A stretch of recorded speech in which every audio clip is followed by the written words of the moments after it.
Assalamualaikum warahmatullahi wabarakatuh. Bismillah, alhamdulillah, wa syukuri nikmatillah, la haula wa la quwata illa billahil aliyul azim.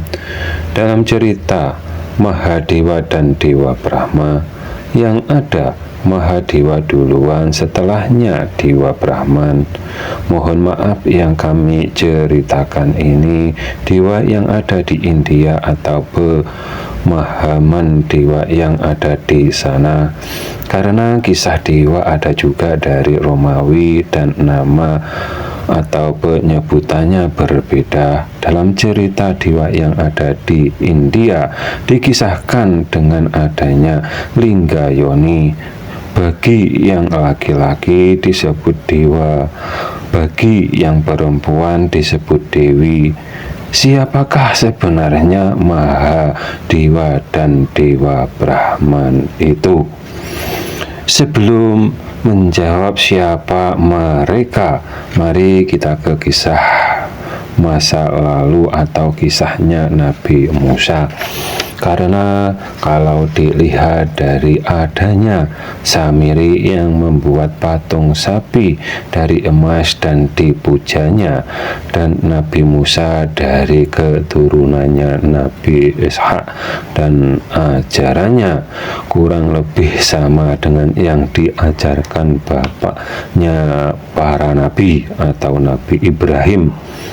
Karena ada juga yang beranggapan bahwa Dewa Brahma itu nama lain dari nama Nabi Ibrahim. Kalau di bangsa Yahudi disebut Abraham, dan kalau di Jawa ada istilah ada sedulur papat limo pancer, dan orang Jawa berasal dari nenek moyangnya yang bernama Siti Khoturah dari istri ketiga dari Nabi Ibrahim.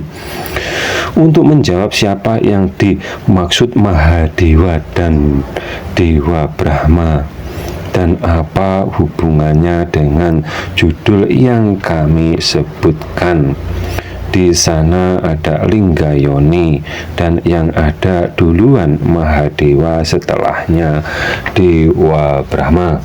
Lingga yoni nama lain gua garbaning ibu, yang ada calon bayi atau jasadnya duluan setelah 120 hari ditiupkan ruh atau yang disebut kun fayakunnya Allah Subhanahu wa ta'ala.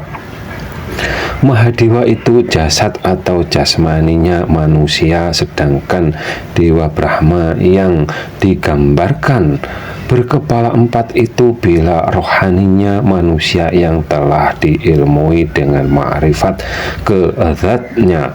Allah Subhanahu wa ta'ala akan selalu memandang ke zatnya Allah Subhanahu wa ta'ala yang tidak ada lawan mungkurnya atau membelakanginya, karena sifat zatnya Allah Subhanahu wa ta'ala maha menyempitkan semua makhluknya, juga maha luas, maha besar, dan lain-lain. Kesemuanya maha sempurna. Mohon maaf, jangan dipahami zatnya Allah Subhanahu wa ta'ala bersifat seperti makhluk.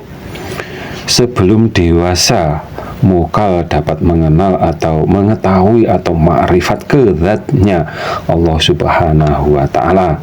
Untuk dapat belajar tauhid sampai guru mursyid mau menghantar sampai ke depan tirai penghijab, kurang lebih usianya 17 tahun ke atas, yang sudah dapat diajak berpikir dewasa. Mohon maaf, bukan berarti kedewasaan antara lawan jenis, akan tetapi dewasa berpikirnya atau sudah dapat diajar atau diajak berpikir atau dapat diajak komunikasi dengan baik dan benar, karena ilmu itu tingkatannya Dewa Brahman atau keilmuan yang ada di rohani dan tidak dapat dipahami dengan hati atau pikiran, karena yang dapat dipahami dengan hati pikiran itu hanya terbatas ke zatnya makhluk saja, tidak lebih. Yang iman Islamnya dipahami dengan hati pikiran akan terjebak di kemusyrikan hatinya atau kekafiran dirinya sendiri atau menyamakan Tuhan dengan makhluknya atau dengan Nabi Adam, atau yang demikian karena menyelisihi seruan ayat Al-Quran dalam memahami zatnya Allah Subhanahu wa Ta'ala. Mahadewa ataupun Dewa Brahma itu diri kita sendiri. Dewa Brahman itu nama lain dari rohani, sedangkan Mahadewa itu nama lain dari jasmani. Kalau di Jawa disebut sedulur papat limo pancer. Mahadewa itu saudara papatnya. Kalau Dewa Brahma itu pancernya atau limo pancernya, atau yang disebut rohani. Apabila ada kata yang salah, kami mohon maaf. Akhiru salam. Wassalamualaikum warahmatullahi wabarakatuh.